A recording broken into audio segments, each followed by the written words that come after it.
everyone. This video is about bonds. A bond is one of the fixed income investment product that represent a loan given to a borrower by the investors. The investors get interest in return for the money they lent. A bond includes details of the loan like the date when the principal payment is due, the interest and the terms of interest payments.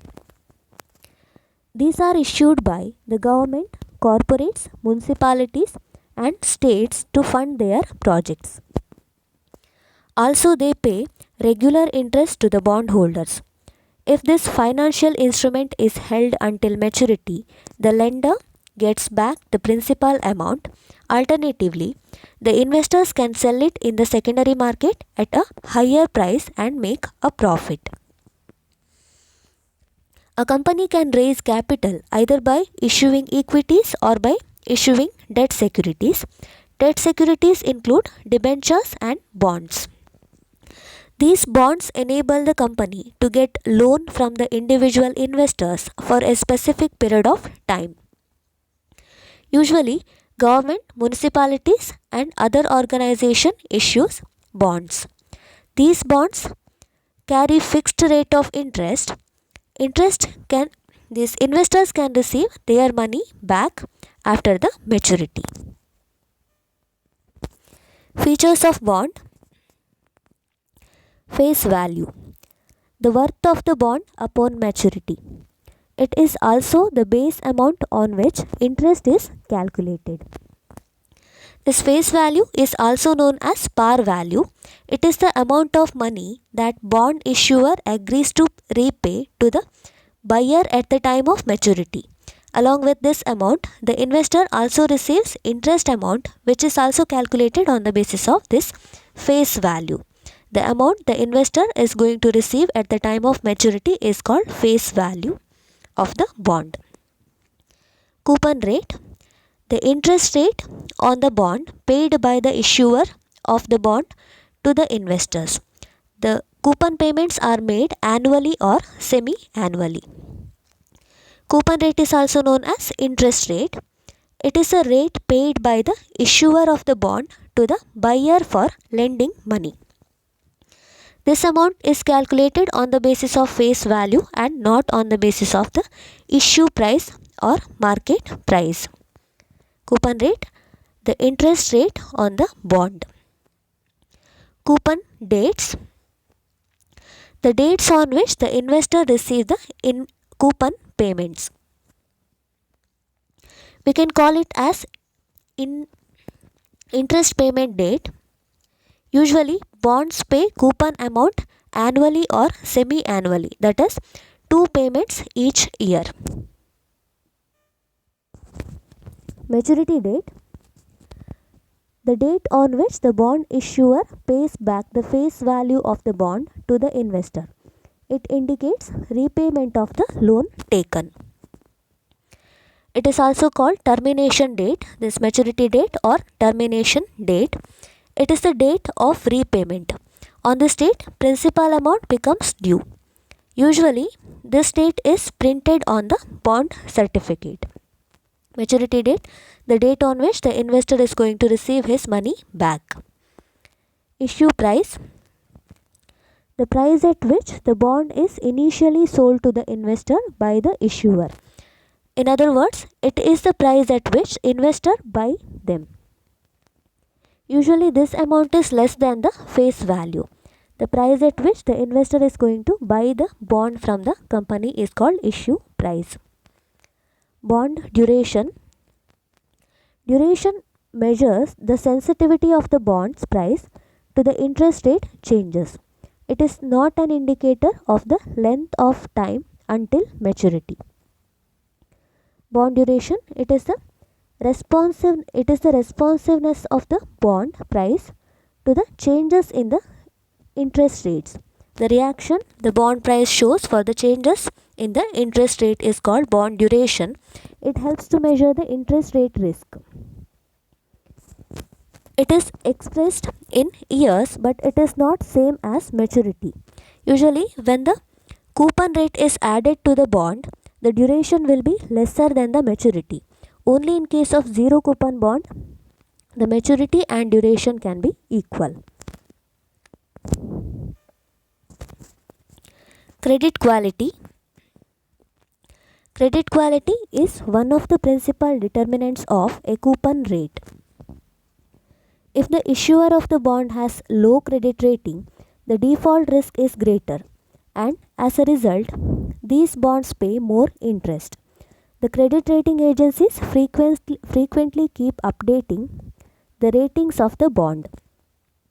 Usually, bonds issued by the government are very stable and are considered to be the highest quality. These are called investment grade bonds. On the other hand, bonds that are not investment grade but are not in default are known as high yield or junk bonds. These junk bonds have high risk of default in the future. Also to compensate for the risk, investors demand higher coupon payments. There are credit rating agencies which give ratings to the companies based on their capacity to repay the debt. Higher the ratings, safer the bond will be. Therefore, government bonds are more safer than other company bonds. Term to maturity. Certain bonds have longer maturity dates. Hence, they tend to pay higher interest rates. A high interest rate is paid because the bondholder is exposed to inflation risk and interest rate risk for an extended period. As interest rates changes, the value of the bond and bond portfolio will either rise or fall. This term to maturity means the length of the time for which an investor will receive interest payment on investments. Higher the term, higher the risk will be. These are the different features of a bond. That is face value, the amount an investor is going to receive at the time of maturity. Coupon rate, the interest rate. Coupon dates, the time at which the investor is going to receive the interest.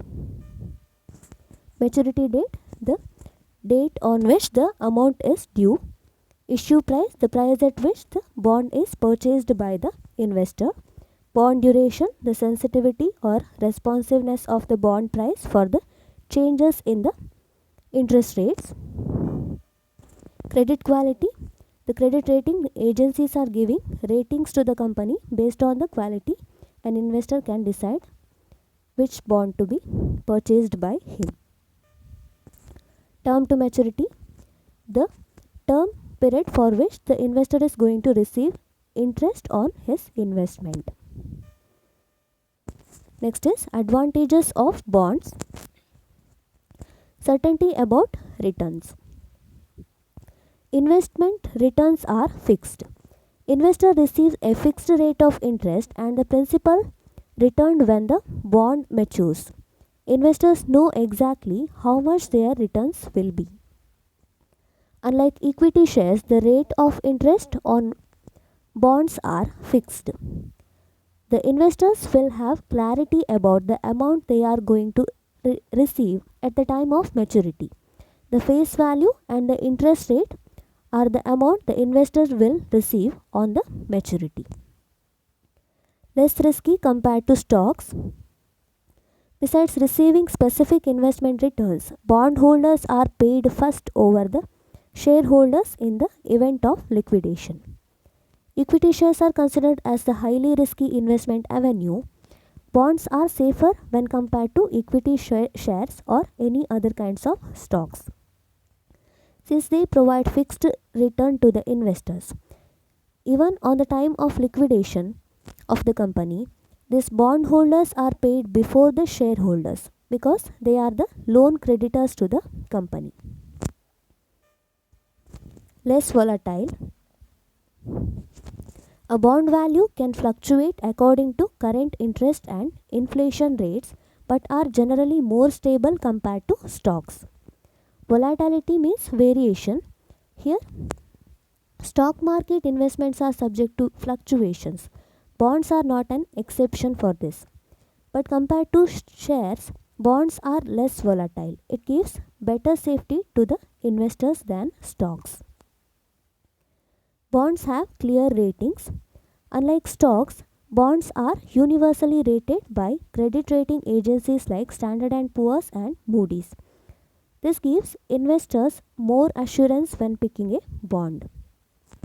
Credit rating helps the investors to get more confidence on their investments. Credit rating agencies always give updated ratings to the companies, which helps the investor to choose the right type of investment avenue. These are the advantages of bonds. The investors will have certainty about their returns. The investments are less risky compared to investment in stocks. The variation in the stock prices will be less compared to the stocks. Bonds have clear ratings because there are certain agencies like Standard and Poor which gives credit rating, which helps the investor to decide on which bond they have to invest their money. Disadvantages of bonds. First one, potential loss. Investors investment returns are fixed. While this offers higher safety for investors, it is also a disadvantage as they may have to forego the higher potential gains that they would have received if they had invested in equity. Equity doesn't carry a fixed return. If the company has higher profit, equity shareholders can get very high rate of dividend. Bond investors are going to lose this opportunity to gain more since the coupon rates in case of bonds are fixed. Larger sum of investment needed. While some bonds can be purchased for a relatively low sums, some bonds may require large amount of money, which may put them out of reach for some investors. Amount required for making an investment may be more in case of some bonds. It can discourage the investors from investing in bonds. Less liquid compared to stocks. Bonds issued by a smaller, less financially stable company may be less liquid as there are few people willing to buy them. Bonds with a very high face values will also be less liquid as the pool of potential buyers is smaller. Convertibility of the bond to cash is difficult compared to stocks, specifically when the bonds are of high face value or issued by smaller companies. Direct exposure to interest rate risk. Interest rates affect the value of the bonds more directly compared to stocks. If the investors plan on just receiving interest payment and holding the bond to maturity, this might not concern them, but otherwise bondholders are more exposed to interest rate risk. Interest rate risk is a risk that arises from fluctuations in interest rates. It leads to value depreciation. Generally, long-term bonds involve more interest rate risk than short-term bonds. These are the disadvantages of bonds. Either they are going to lose their money, that is potential loss. If they have invested in equities, they can earn more, but in case of bond, that opportunity is not there because bond rates are fixed. Then they may need more money to invest in bonds. The liquidity is less compared to stocks. They are exposed to interest rate risk. These are the disadvantages. Conclusion. Bonds are fixed income investments. They have a considerably lower risk than equities. To diversify their portfolios, certain investors can consider investing in them. They can provide stability of returns to an investor's portfolio. However, investors can simply choose good debt funds which invest in bonds to invest in this sub asset class in a simplified manner. Diversifying the portfolio is very essential for every investor. Investing all the money in equities would be highly risky. Therefore, an investor should consider bonds and other debt instruments to get some fixed return as well as safety. It is all about bonds. Thank you.